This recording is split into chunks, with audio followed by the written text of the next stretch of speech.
12 R&B groups, 12 records you know every word to, and every single one of them fell apart right after.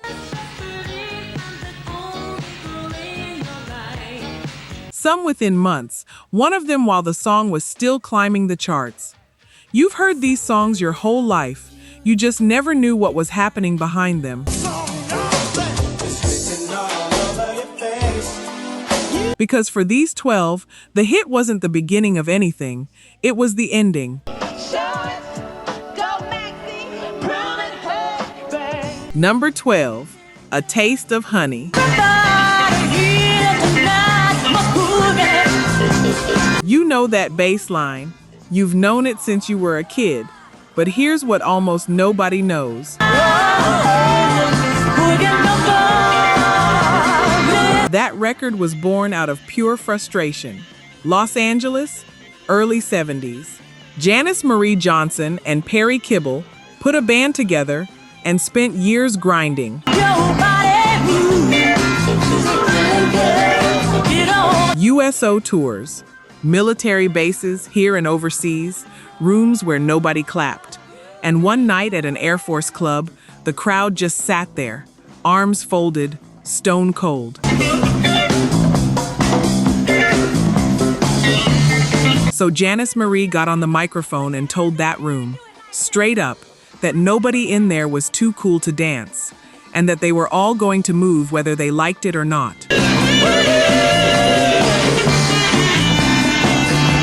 She went back to her hotel room that night and wrote it down. That became the song. By 1978, Boogie Oogie Oogie was #1 on the Hot 100 for 3 weeks. #1 soul, #1 dance, 2 million copies, the first platinum single Capitol Records ever had. And in February of '79, they walked into the Grammys and won Best New Artist. They beat Elvis Costello, they beat the Cars, and that's where the story should have a happy ending.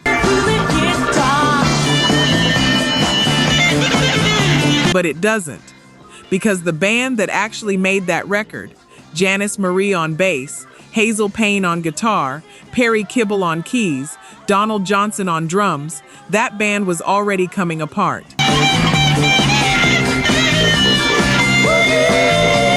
Within 2 years, it was down to 2 women. The rhythm section that built the groove, gone. By 1980, A Taste of Honey wasn't a band anymore. It was a duo. They'd have one more moment. Their version of Sukiyaki went top 5 in '81. But the 4 people who won that Grammy never made another record together. And here's what gets me. Every roller rink in America was spinning that song. Every skate night, every block party, every wedding reception from '78 forward. And the people who made it were already scattering in different directions.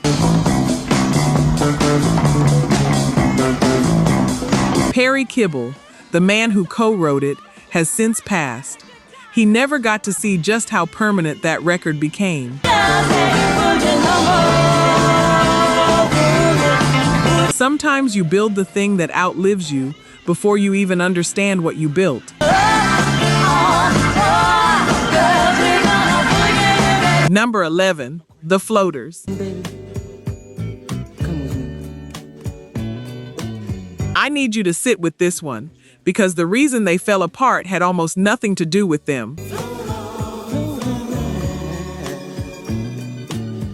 Detroit, 1976. Sojourner Truth housing projects on the east side.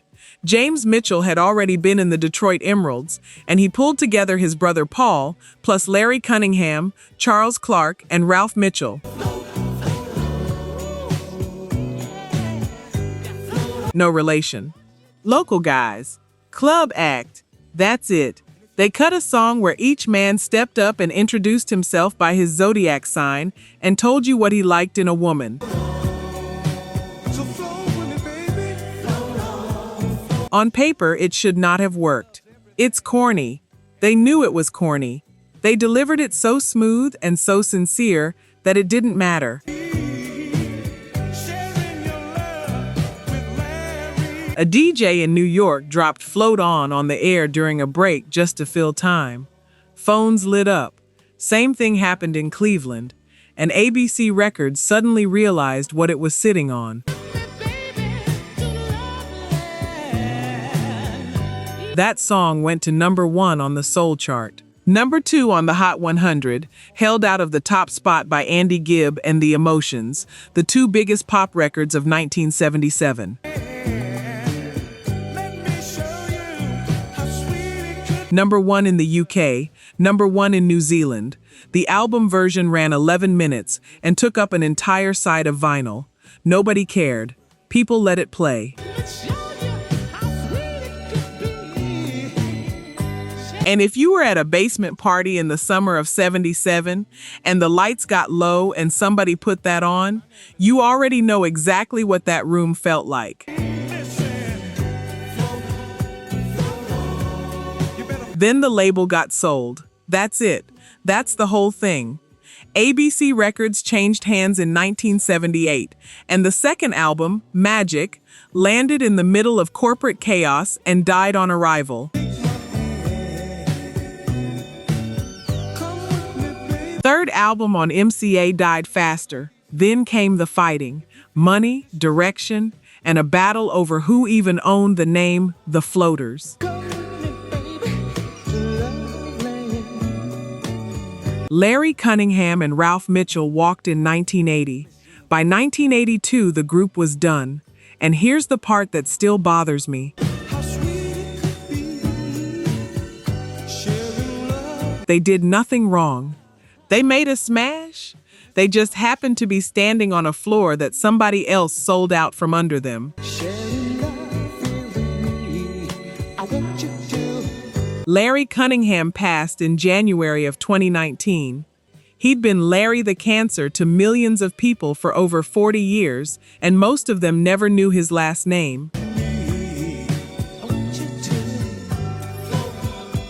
Real talk, only 9% of you are subscribed. That hurts. We're spending hours digging through archives, fact-checking every detail, bringing these stories back to life. And if you're watching this far, you clearly care. So hit subscribe. It's free and takes 2 seconds. Now, to my subscribers, barely any of you have joined the membership. And honestly, that stings even more. You know the work we put in. You keep coming back. If these videos have ever made you feel something, if this music means something to you, join the membership. It's $1 coffee a month, and it's the only way we keep this going.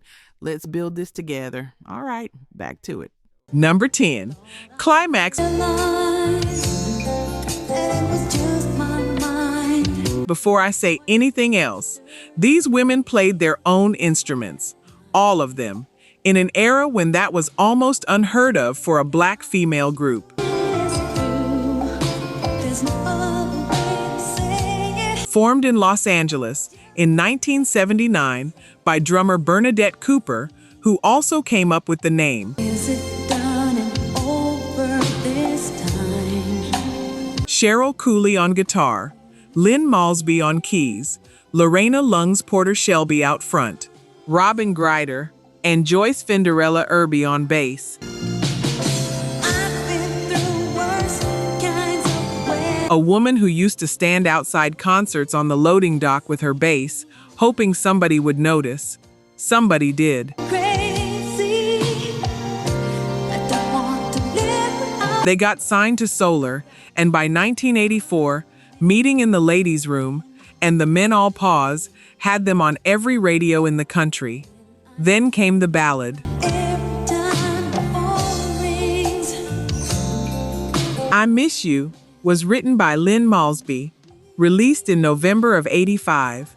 It went to #5 on the Hot 100, the biggest record of their career, and the one that made them a household name outside the funk crowd. Their next album went gold. Rod Temperton wrote them a song. Howard Hewitt came in and sang with them. Everything was working, and then it wasn't. In 1987, right after that album, Bernadette Cooper, the woman who founded the group, named the group, and shaped its entire sound, walked away to go solo. Then Joyce Irby got a solo offer from Motown. She was supposed to stay in the band and record the next album anyway. When the others found out about the deal, they put her out of the group. That's the part I keep turning over. Not a label dropping them, not a scandal, just 6 women who built something remarkable and then couldn't survive each other's ambition. The classic lineup was finished by the end of the decade. What came next was a trademark fight, Cooley versus Cooper, in court, over the name they'd all made famous together. And if you've ever watched a group of friends turn into opposing parties on a legal document, you know there's no version of that where anybody wins. They were pioneers. They should have had 20 more years. Thought I heard your voice yesterday. Number 9, Mary Jane Girls. This one comes with a twist that changes how you hear the record. 1983. Rick James is the biggest thing at Motown, and he wants to build a group. Motown offers him a deal for a girl group he doesn't actually have yet, so he builds one around JoJo McDuffie, who'd been singing background for him on tour and on record for years. 4 personas, 4 looks, streetwise, Valley Girl, Vamp, Tomboy. It was theater, and it worked immediately. In My House dropped as a single in October of '84 and just took over. Number 7 on the Hot 100. Number 3 R&B. Number 1 on the dance chart for 2 straight weeks in April of '85. 12 weeks in the Pop Top 40. That song lived in every club, every car, every skating rink in America. Here's the part most people never learned. On the records, most of the group isn't singing. It was JoJo McDuffie, with Maxine and Julia Waters, the session vocalist Rick James had been using all along. The other Mary Jane Girls were the image. The voices were somebody else. Now, does that change the song for you? Because I'll be honest, I've gone back and forth on it. Some people hear that and feel cheated. Others say the record is the record, and a great record is a great record. I'll let you decide which side you're on. What I do know is that a group built on that foundation had nowhere solid to stand when things got hard. Their 3rd album got recorded and then shelved. It sat in a vault for almost 30 years. And in 1987, the Mary Jane Girls officially broke up, 2 years after the biggest song of their lives. The strangest footnote in the whole story? Yvette Marine, who joined the group in '85, later went to court claiming she'd sung on somebody else's hit album. A jury ruled against her in 1993. Everybody in this story spent years fighting over whose voice was whose. And in 2019, the Mary Jane Girls went into the Rhythm and Blues Music Hall of Fame, 32 years after they stopped existing. Number 8, Timex Social Club. This one broke up faster than almost any group I can name. Berkeley, California, high school kids, Marcus Thompson, Michael Marshall, and a few friends messing around under the name the Timex Crew before they became Timex Social Club. They cut a record about gossip, about how a lie travels through a neighborhood, and named names in the lyrics. Rumors came out in 1986 and detonated, #1 on the Black Singles Chart, #1 on both dance charts, #8 on the Hot 100, #13 in the UK. Over 1 million copies sold. The mayor of Kansas City handed them a key to the city. The governor of Missouri issued a proclamation. If you had a car radio in the summer of '86, that song was in it. Every station, every day. You didn't choose it, it just found you. Now here's where it goes sideways. In July of 1986, while Rumors was still climbing the charts, while it was still going up, the group split with their producer, Jay King, not after, during. They walked away from the man who produced the biggest record of their lives, while that record was in the middle of its run. They went and cut an album for a different label and had to re-record their own hit to put it on there. Then it got worse. There was a dispute over money, Marshall's manager wanting a cut that broke the split the group had agreed on. Marshall got replaced mid-tour by a new singer, just so the shows could be finished. Then Marshall went out and started a group calling itself the Real Timex Social Club. The band officially disbanded in 1987, 1 year after the #1 record. And here's the part that I think is genuinely painful. Jay King went to Sacramento and put together a new group, Club Nouveau, and in 1987, the same year Timex Social Club ceased to exist, Club Nouveau had one of the biggest records in the country. Same producer, different singers, all the success. Remember that name, Club Nouveau. It's going to come back before we get to #1. #7, The Deele. This is the only group on this entire list that had already broken up before their biggest hit ever became a hit. They were done first. The song came second. Cincinnati, 1981. A drummer named Antonio Reed, everybody called him L.A., puts a band together. Carlos Satin Green, Darnell D. Bristol, Kevin K.O. Roberson, Stanley Stick Burke, and a keyboard player from Indianapolis with a soft voice and a nickname that stuck, Babyface. They signed to Dick Griffey's Solar label. Body Talk hit #3 R&B in '83. Second album went nowhere, and in the gap, L.A. and Babyface started writing for other people.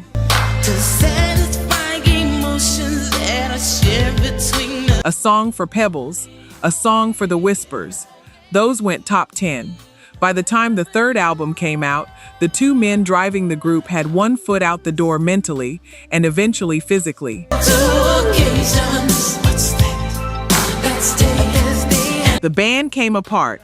Then the ballad started moving.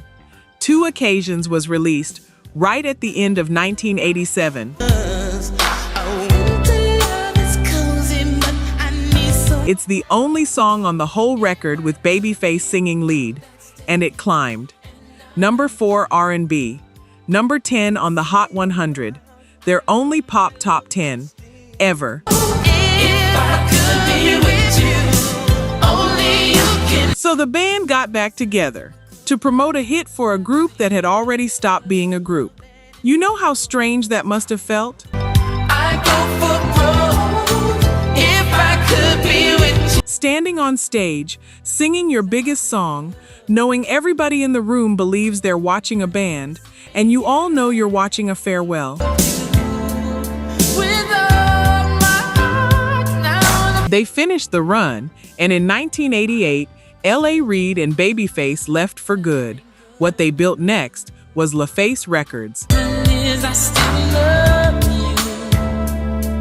With all Tony Braxton, TLC, Outkast, Usher, arguably the most important record label in R&B for the next 15 years. And here's what I keep coming back to. with all my heart, and I wanna be. The Deele didn't fail. The Deele was the laboratory.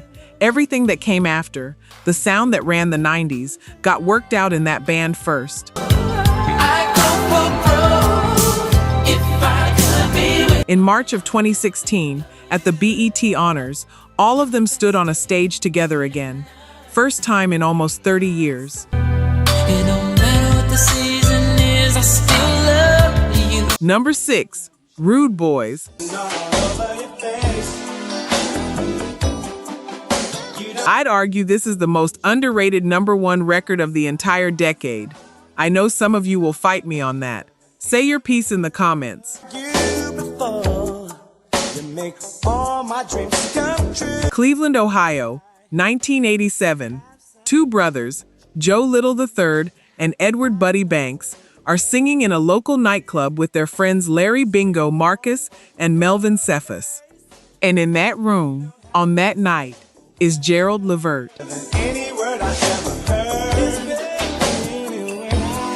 Gerald hears them and can't let it go. He asks to hear them again. Then he takes them to Sylvia Rhone at Atlantic Records and gets them signed. Their debut came out in 1990. The first single barely moved, and then the second one hit, Written All Over Your Face. Written and produced by Larry Marcus, the group's own man, Gerald Levert stepped in on it himself, and that record went to #1 on the R&B chart, number 16 pop, and stayed on the charts for 31 weeks. 31 weeks. At the end of the year, Billboard named it the #1 R&B single of 1991. If you were in high school in 91, some boy sang that to you badly in a hallway. You know exactly what I'm talking about. You don't have to say how much you care for me. They did it again that same year. Are You Lonely for Me went to #1 R&B too. 2 chart toppers off 1 album, and then it just stopped. Have to say the words, you got to say the words. One more album in 92, a top 5 R&B single, and then Larry Marcus, the man who wrote their signature song, left the group entirely to go make gospel music. Say how much you love me, girl, because you sure. Banks and Cephas stopped performing. Their deal with Atlantic ended in 93. Here's a detail I didn't know until I started digging. Tell 'em what to do, baby. Just smile, smile. Larry Marcus was B.B. King's cousin. That blood ran through that song. Larry passed in October of 2016, just a few months after the group reunited, to honor Gerald Levert at the Rock and Roll Hall of Fame. Buddy Banks passed in 2020. They got into the National Rhythm and Blues Hall of Fame in 2019. 2 #1s, and most people can't name the group. Hold me very tight. You love me in every. Number 5, Surface. The song that made them #1 had been sitting in a drawer for years before anybody would touch it. New Jersey. 3 men, David Townsend, son of Ed Townsend, the man who co-wrote Let's Get It On, and a former guitarist for the Isley Brothers. David Pick, Conley, multi-instrumentalist, and Bernard Jackson, a kid from Stamford, Connecticut, who came to New York with nothing but a voice. Here's a thing most people don't know. Surface didn't want Bernard out front. They had a female lead singer, and when she left, they auditioned woman after woman trying to replace her. Couldn't find one. So by default, by giving up, Bernard Jackson became the lead singer of Surface. And that voice gave you Shower Me With Your Love. That's the one that plays at every wedding reception you've ever been to where the bride's mother cried. Although some time has passed, I still remember just. Now, 1986. Bernard writes a song with his friend Brian Simpson. He believes in it so much that he hires a mobile recording truck, parks it outside Simpson's house, and sings the vocal right there. That song sat and sat. It finally came out as a single, and in early 1991, the first time went to number 1 on the Hot 100 for 2 weeks, and number 1 R&B. While it was sitting on top of the world, the group was presenting at the American Music Awards, getting congratulated by everybody in the building, and that was it. That was the last real moment. Everything after that record fell off fast. One more minor single, a greatest hits album nobody noticed. By 1994, Jackson and Townsend were both out, and Surface was over. They tried again at the end of the 90s, recorded new music, planned a return to the stage. Then, in October of 2005, David Townsend was found dead at his home. He was 50, almost exactly 2 years after his father died. The shows got canceled. That was the end of it. A song he waited 5 years to release outlived him by 20 and counting. Number 4, Brownstone. The Thing That Broke Them started less than a year after the biggest moment of their lives. Los Angeles, early 90s. 3 women meet at auditions around the city.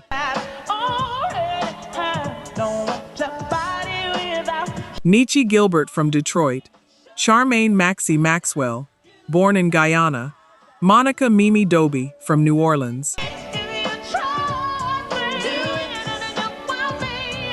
3 strangers chasing the same thing, who decide to chase it together instead. Less than a year later, they're signed to Michael Jackson's label, MJJ Music. If You Love Me came out in October of '94. Number 8 on the Hot 100. Number 2 R&B.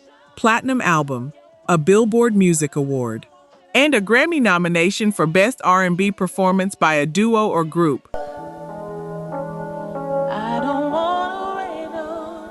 They lost to TLC's Creep, which, listen, that's not losing. That's the room being that good that year. They toured with Boys to Men. They sang with Patti LaBelle, Anita Baker, Maze. 3 women who met at a cattle call audition were now on stage with legends.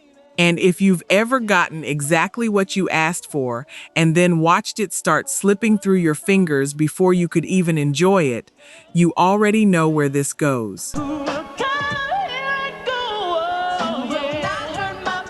After that world tour, Mimi Doby left the group. Publicly, it was health. She said it on BET, sitting with Donnie Simpson, bronchitis, her voice. But over the years, in interview after interview, the real story came out.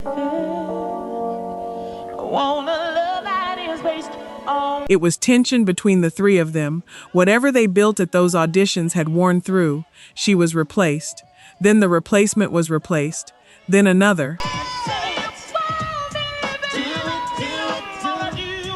By 1998, Brownstone was finished, and the founding trio that made that record had only lasted about a year and a half after it hit. Here's what I think about when I hear that song now.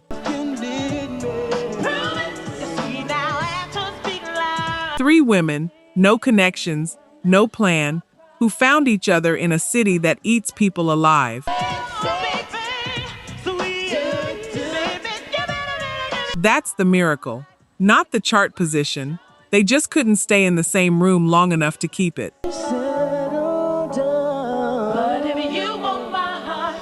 Number 3, In Vogue. You never was this nice, you can't for me. Remember when I told you to hold on to the name Club Nouveau? Here's why. The 2 men who put In Vogue together, Denzel Foster and Thomas McElroy, came out of Club Nouveau, the same Sacramento group built from the wreckage of Timex Social Club, all the way back at number 8.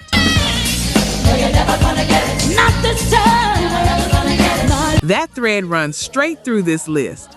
In 1988, Foster and McElroy held auditions in Oakland. They wanted a modern girl group in the tradition of the 60s.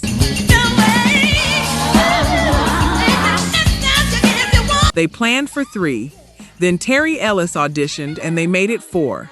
Terry Ellis, Dawn Robinson, Cindy Herron, Maxine Jones. What followed, you know. Hold On, My Lovin', Free Your Mind, What a Man. 4 women who could all actually sing lead, which almost no group can say. Then in 1996, they cut a song for the Set It Off soundtrack, written by Ivan Matias, Andrea Martin, and Marquisa Etheridge. Produced by Organized Noise, the Atlanta team behind Outkast. And here's a fact that still makes me laugh.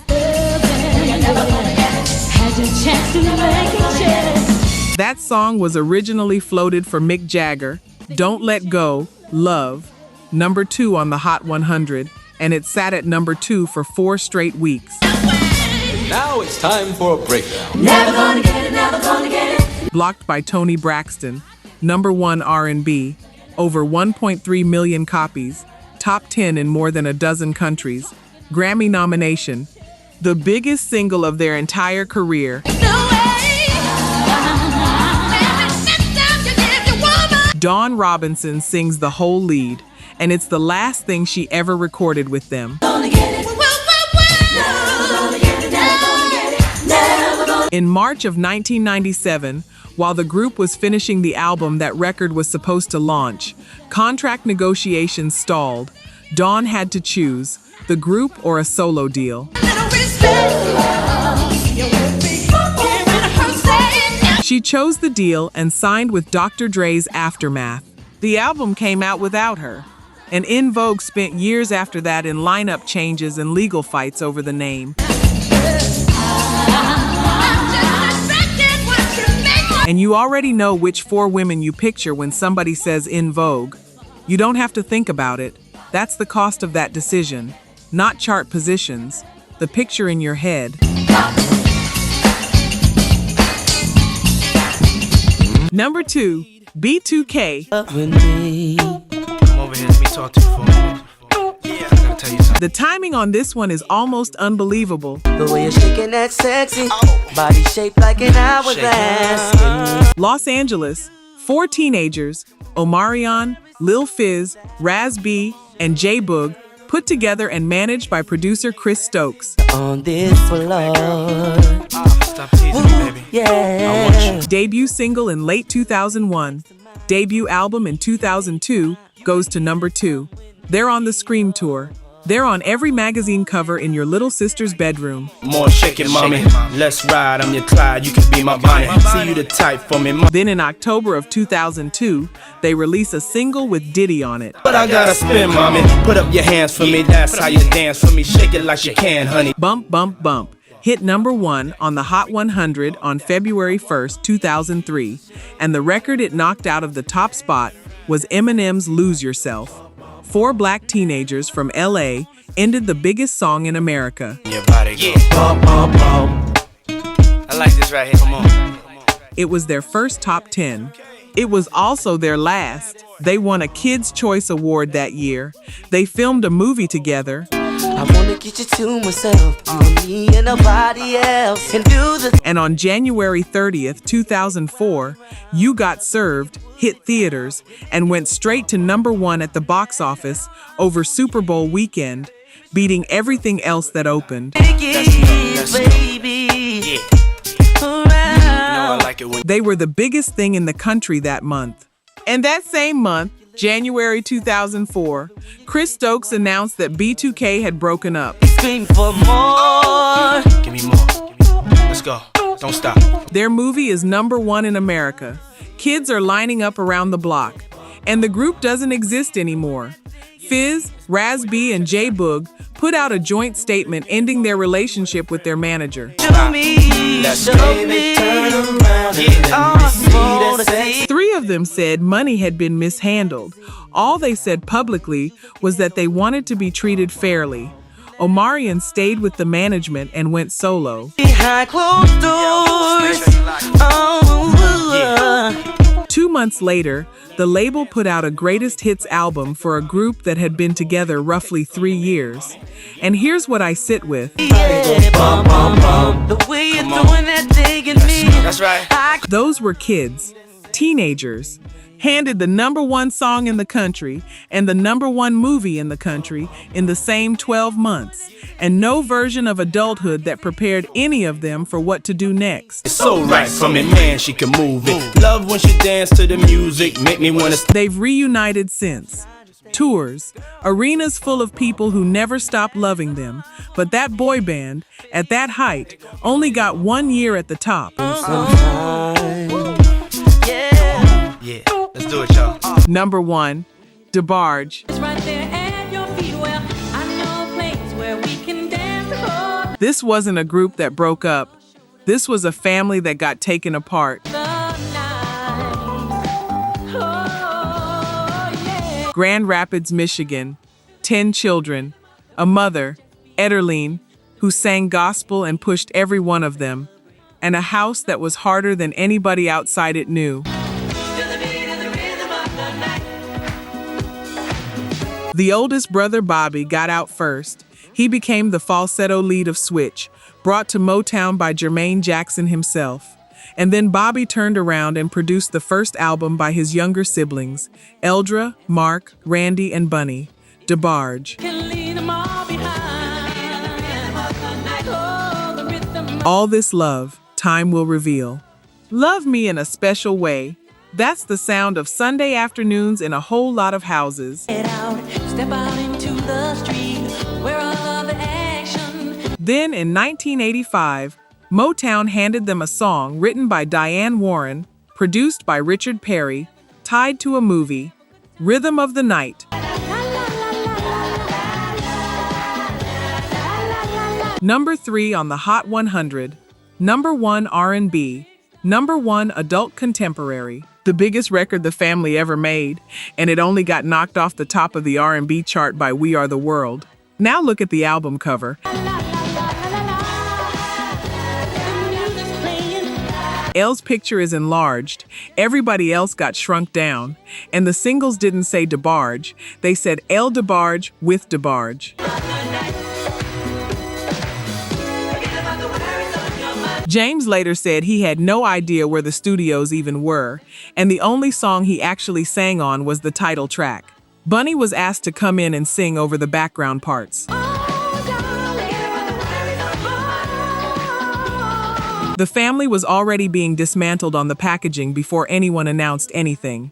And then, after the biggest hit of their career, Motown released the group from its contract entirely and offered solo deals to Elle and Bunny and Chico.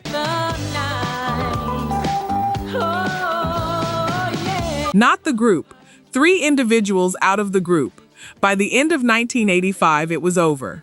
What came after is the part that hurts. A small independent label. One more album nobody heard. Bobby and Chico arrested in 1988, and on August 16, 1995, Bobby DeBarge died in a hospice in Grand Rapids. He was 39 years old. The man who taught them all how to sing. And if you've ever watched something that was supposed to hold a family together become the exact thing that pulled it apart, you know there's no chart position that makes that even.